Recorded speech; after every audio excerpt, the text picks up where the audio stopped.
Well, the Buckeyes finally picked their starting quarterback. Did they make the right choice? I'll tell you. Locked On Big Ten starts right now. You are Locked On Big Ten, your daily podcast on the Big Ten Conference. Part of the Locked On Podcast Network. Your team every day.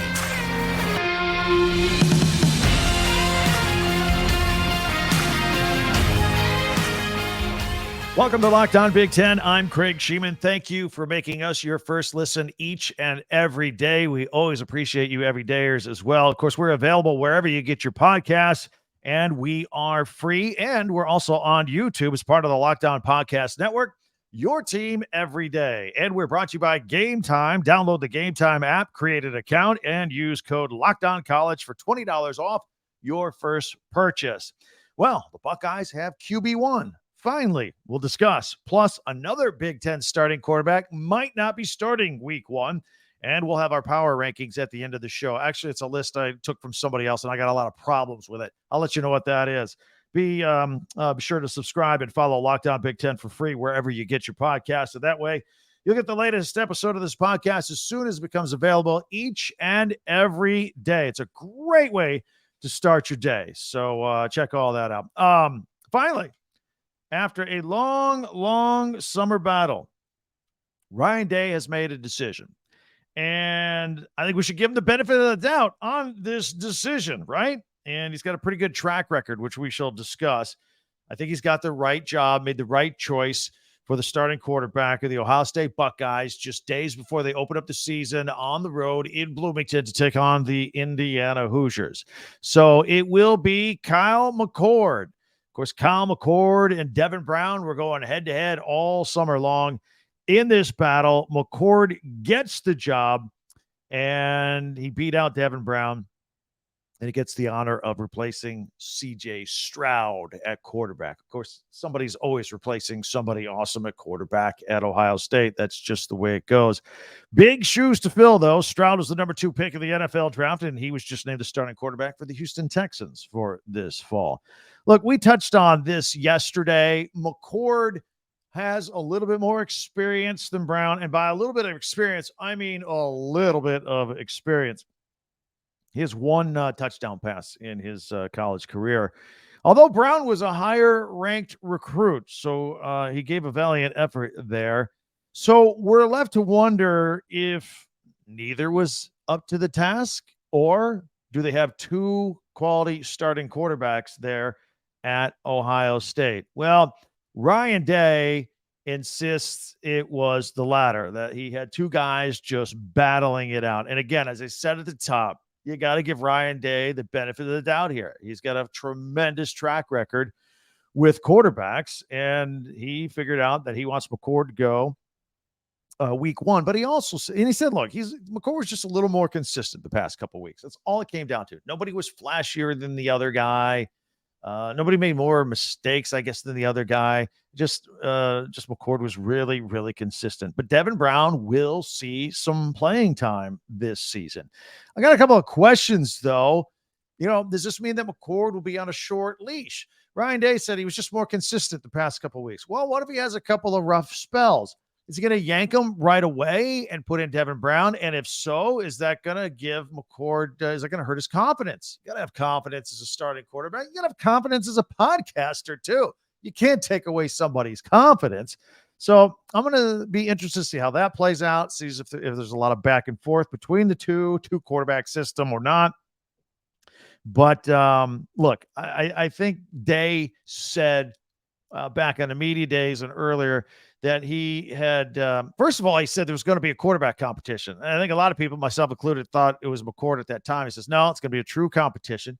And he said it'll work itself out. And he said the way this usually works is two guys go head to head, and there's some separation. And it's obvious at some point who is the better quarterback. Well, that really didn't happen this summer. It never really materialized that way. And Day admitted this is kind of new territory for him. So he let it play out right down to the wire here a couple days before their first game.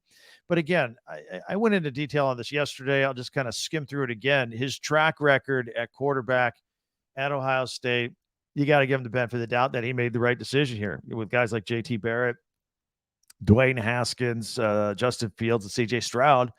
These guys have incredible touchdown to interception ratios. They take care of the football while also producing. They've all averaged like 4,000 yards passing per season and 40 touchdowns a year. It's incredible. You don't see numbers like that anywhere. And remember, I also pointed this out recently. Remember Joe Burrow? Yeah, he wasn't good enough. There were too many good quarterbacks ahead of him at Ohio State that he had to transfer out to LSU, had his undefeated season with Ed Orgeron and won a national championship, so it worked out. And now he looks pretty awesome in the NFL, to be honest with you. But again, I don't think Ohio State was hurt by Joe Burrow leaving. I'm not saying that they made a mistake and picked the wrong guy. The guys I just mentioned, I mean, come on. Tremendous college athletes.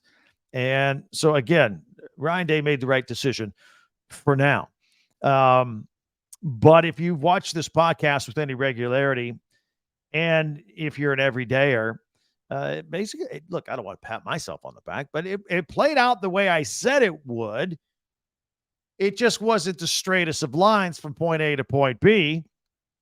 I said all along back in June and July, I thought McCord would get the starting job and that Devin Brown would still play some. And that's exactly how this is going to play out for Ohio State. It just took a little longer than expected to get to the decision. But with Ryan Day telling us at Media Day that there was going to be an open competition, I kind of questioned it at the time. I was like, oh, come on, it's going to be McCord, right? No, that's we got there, but that we got there Ryan Day's way, not my way. So he had a true quarterback competition on his hands. And speaking of hands, great receivers for both of these quarterbacks to throw to. In fact, the two best in all of college football with Marvin Harrison Jr. and Emeka Egbuka. And, back in my day, quarterback's best friend was a great running back to hand the ball off to. Well, they got a couple of great running backs too. And Travion Henderson, who's back and healthy for his junior year. Of course, Samayan Williams, powerful running back out of Cincinnati. Nice 1-2 punch there. So you got a quarterback who's just won the job. He's got a couple of great running backs to hand off to. He's got the two best receivers in college football. This was an offense that just chunks at 7 yards at a time. Just whatever you do, hand off, pass, you're just going to average 7 yards every time. You're short, second and short every time. It's an offensive coordinator's dream, Brian Hartline. So I think everything is lining up, and it's going to be really good. The question is, again, the offensive line. They're kind of putting in a few new guys there. And even if they're good, it's hard for an entire offensive line, an offensive unit. You've heard me say this before, to gel right away. I take a game or two, maybe not. But that would be the one question mark for Ohio State's offense going into week 1 against Indiana, and how quickly are they able to put that together and see if McCord is comfortable at quarterback. Look, Vegas says they're supposed to win the Indiana game by 30 points. That's the spread. Moved up from 28.5 to 30. Perfect opportunity for Ryan Day to start McCord and then put Brown in with plenty of time in the second half and work things out and kind of continue keeping an eye on both guys. And I think that's how that's gonna work out. But I told you, Ryan Day, he made the right choice for now. Would love your comments too on Twitter at Talk Big Ten, and also right here on YouTube, especially if you're a Buckeye fan, and what you think about how this has played out. Later on, pretty tough schedule. They got to open up on the road. It's Indiana, but they got to open up on the road. They don't do that a lot. And I think in week 4, they're at Notre Dame on the road. That's going to be a really key game for both teams to kind of see where they are. Nice little litmus test, a little barometer for where they're at. They have a road game at Wisconsin, who's going to be pretty good this year. And, of course, the game at Michigan is at Ann Arbor. They also have a tough game at home against Penn State. So this is not an easy schedule.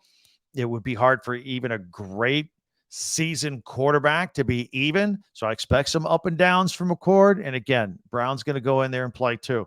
But as of right now, it's going to be McCord to start it out with the Ohio State Buckeyes. And again, would love your thoughts on Twitter at Talk Big Ten. Your comments are welcome there, and on YouTube. And another Big Ten starting quarterback might not be starting week 1. could be a problem here.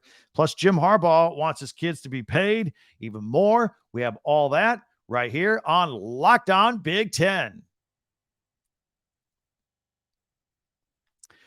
And we are brought to you by Game Time. When you go out with friends, maybe it's a game, maybe it's a concert, maybe it's the theater, somebody's got to get the tickets. And then it becomes kind of a chore. It's like, oh, all right, I got to get the tickets. Well, we're going to make it easy for you with Game Time. Browse through the Game Time app and talk about upcoming events in your area that you want to go to.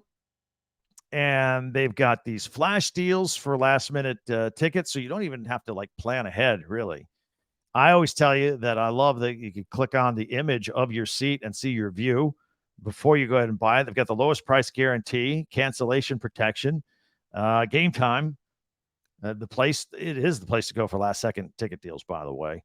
And they guarantee that you'll always get the best price. In fact, if you find tickets in the same section and the same row for less money, Game Time will credit you 110% of the difference.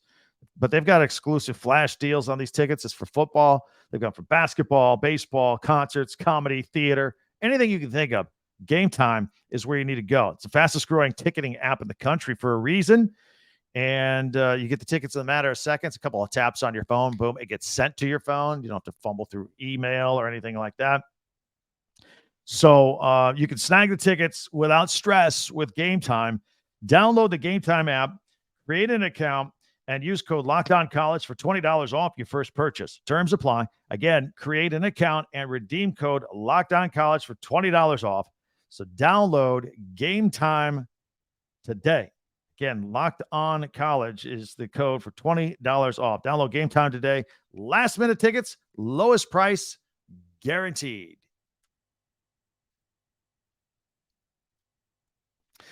So a couple of days ago, we checked in on the Iowa Hawkeyes. And, I've been talking big about the Hawkeyes all summer long. And now you everyday listeners know my position on Cade McNamara. Is he the greatest quarterback ever? No. Did he lead Michigan to a Big Ten title and a college football playoff appearance before transferring to Iowa? Yes. Was Iowa's offense really bad last year? Yes. Does McNamara have to be Tom Brady in order for the Hawkeyes to win? No, not even close. It's my contention that Iowa's offense was so bad last year and their defense was so good that McNamara just has to come in there and just kind of lift the offense up to just being average, just okay, because they were bad. Now, if it's just okay, they were in a lot of close, low-scoring games, and they won their fair share, actually, yesterday. But they can win a lot more if they have some offense. The defense is going to be good again this year. And again, he's just got to bring the offense up a little bit. That's the formula that can get Iowa into the Big Ten championship game. And if you follow Iowa football, though, you know that McNamara, first of all, he's coming off a knee surgery. He was limited in the spring, right? This summer, on August 13th, he fell awkwardly and hurt his leg. He just now got back into practice. He's been cleared medically and all that. But they're saying he's questionable for Saturday's opener against Utah State. Between the surgery and the little tweak of the leg he had and all that, Kirk Ferentz is just being very cautious. But he also, with him getting back into camp this late, he wonders how effective he can be. And so he's questioning whether he's going to start him or not. I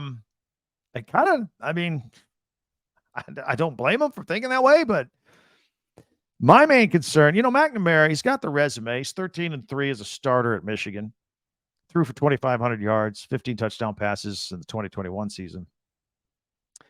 And if he can't go, Iowa has Deacon Hill. He's going to start. He's a transfer from Wisconsin. He appeared in exactly one game for the Badgers, but he didn't throw a single pass. That's a big difference in experience right there. So Hawkeye fans, I know there's some optimism out there. I know there is. And if he can't go, he's had so few snaps with the team. Maybe that's what Kirk Ferentz is really worried about. He really didn't do much in the spring, and he missed basically all of camp here, just sitting on the sidelines watching in the summertime. Maybe he's like not ready. It's not a physical thing. Maybe he's just not ready to be quarterback of this team. He hasn't had enough snaps. Maybe. I don't know. He's got a lot of experience in Michigan, but maybe he's not ready to go. So keep an eye on that. In Ann Arbor, speaking of Michigan, Jim Harbaugh, as you know, is getting ready to sit out the first 3 games. They got East Carolina on Saturday due to his suspension. He still is running practice. He's still doing media. He's still doing his weekly press conferences on Monday, and he did this past Monday and spent the bulk of his time at that press conference talking about how student athletes give so much to this game and the sport of football that they should reap even more money from the product that they produce. Now they're getting NIL, a name, image, and likeness. They're getting paid nowadays, but he really wanted to go to bat for the student athletes again. It was kind of odd that he used that time and that platform to do it. But then again, the more I thought about it, it's Jim Harbaugh. Maybe it's really not that weird. He says, look, coaches and athletic departments get millions of dollars, sometimes billions of dollars if you want to throw in the TV deals. And he wants his athletes to get a bigger slice of the pie. Anyway, it was an unusual moment. His first press conference before his first game, which he won't be at because of the suspension. And he spent his time talking about that. It was interesting. Also, Thursday night, we start the season with the Big Ten. We got Nebraska and Minnesota. I was actually going to talk about that more today, but then the Ohio State story broke with their quarterback story, and we decided to jump on that. But we'll get into this more. Matt Rule will be making his debut for the Cornhuskers, going against PJ Fleck in Minnesota. But some bad news for the Huskers. Their tight end and former 5-star tight end, Eric Gilbert, who's had an interesting career so far. He was arrested early Tuesday on suspicion of burglary in Lincoln, Nebraska. He was allegedly seen carrying a bag out of a liquor and vape store. It was after 2 a.m. The police came. They found a glass door shattered, and they found Gilbert with a bag, and it had $1,600 worth of stolen items. First of all, right there, nothing good happens after 2 a.m. And also, look, players are getting paid these deals. They got an opportunity. Why are we robbing a place? Why? Anyway, Rule wouldn't comment on Gilbert's availability moving forward. There's a couple of circumstances. I'll get to those. But he began his career at LSU, actually played, and then decided to transfer to Florida after his first year at LSU. But before he got to Florida, he changed his mind again, and he transferred to Georgia. Didn't really play there. He had a bunch of personal problems, and then ended up transferring to Nebraska, where before this incident, he was awaiting on an eligibility ruling from the NCAA before the arrest happened. I mean, you can make one transfer, you play right away. You make multiple transfers, you're supposed to sit out. So I don't know what his future is right now, but that was not a smart move by him. I want to thank you guys for making Locked On Big Ten your first listen every day. Always appreciate, especially the ones that come back every day. Our first Big Ten game is a day from now that we just mentioned, right? We're going to be all over it. Meanwhile, I'm going to ask all of you to subscribe. When we started this channel, we took it over. It already existed in late June, had about 1,200 subscribers. We're over 3,000 now, thanks to you guys. If you haven't subscribed, I'm asking you right now, a little call to action, if you will. Just click the little subscribe button at the bottom. It's free. It helps us out, and it gets us in front of you more often. Would really, really appreciate you subscribing on YouTube. And no matter where or how you're consuming the show, share, follow, like us on Locked On Big Ten. Tell a friend who likes Big Ten or an Big Ten alum that you like this podcast. Share it with them. We'd really appreciate it. And then you all could be part of our little Big Ten club. Coming up next hour is our weekly feature that we will do. It is power rankings in the middle of the week. And starting next week, I'm going to start power ranking the Big Ten teams every single week. But since we don't have the games just yet, I got one more thing. I saw a list ranking the Big Ten defenses, and I don't like it. I don't like it. I'm going to tear it up. You can help me. It's all coming up next on Locked On Big Ten.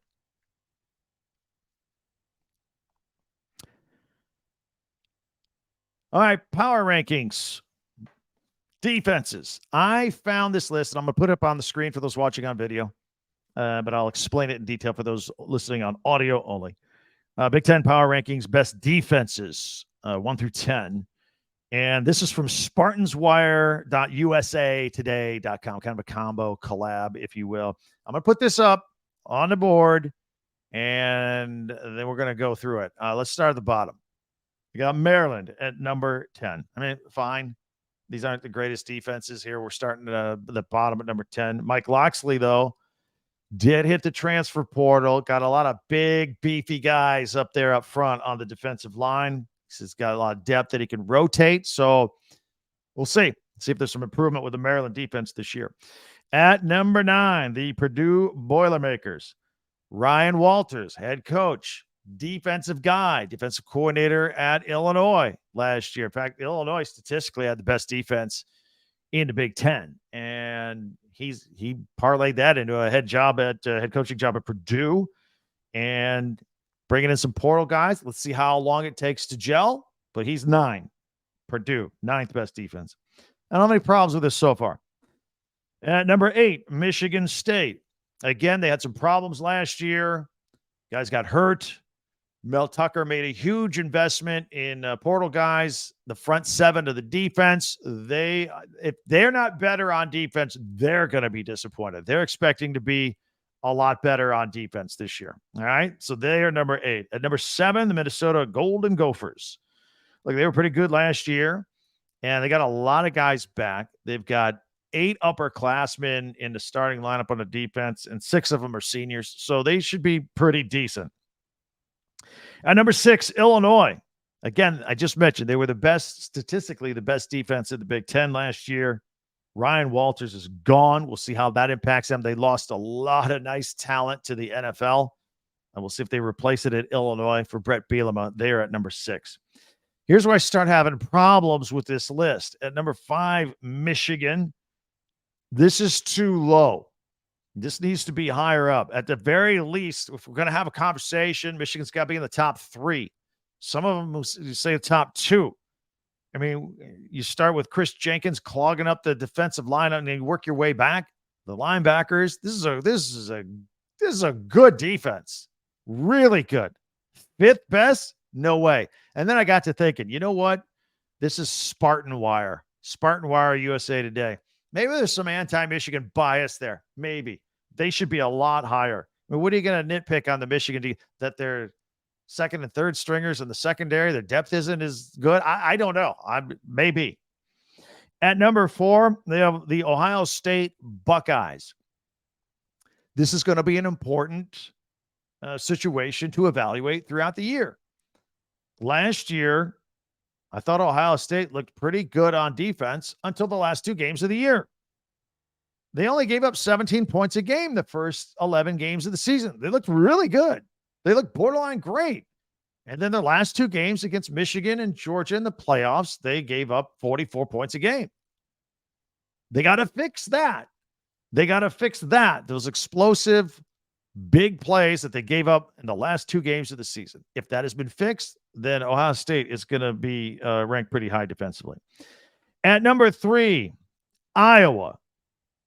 They lost a lot of talent to the NFL. They they lost a couple first rounders, as a matter of fact. But they got some talent. Cooper DeJean is a kid you want to watch, the cornerback. He is all over the place. An interception machine. Returned 3 of them to the house for pick 6s. Penn State at number 2. I might have them number 1. If I don't have Michigan at number 1, I would have, like I said, Michigan's a top 2, maybe top 1. Penn State is 1 or 2. That's how you flip it. They're deep. You got Chop Robinson at defensive end. You got Kalen King at corner. It's ridiculous. All future NFLers all over the place. And the biggest number 1, they've got Wisconsin. I mentioned the 2 or 3 teams that I would have ahead of them. I'm not going to knock Wisconsin. They got 4 of their 5 top tacklers coming back. They've got seniors on the defensive line. CJ Getz is a 6-year linebacker. Muma Jongmeta comes back. we've been talking a lot about their air raid offense. Haven't talked too much about their defense, but yeah, Wisconsin, the best defense in the Big Ten. I'm not going to besmirch them. They're not going to be bad. I wouldn't put them at number one. So that's my problem with the list here today. I'd love to hear what you think about it. Lots of opinions on this. No wrong answers on this quiz. Hit me up at Talk Big Ten on Twitter, or hit me up with some comments here on YouTube. I'll get back to you. Absolutely love it.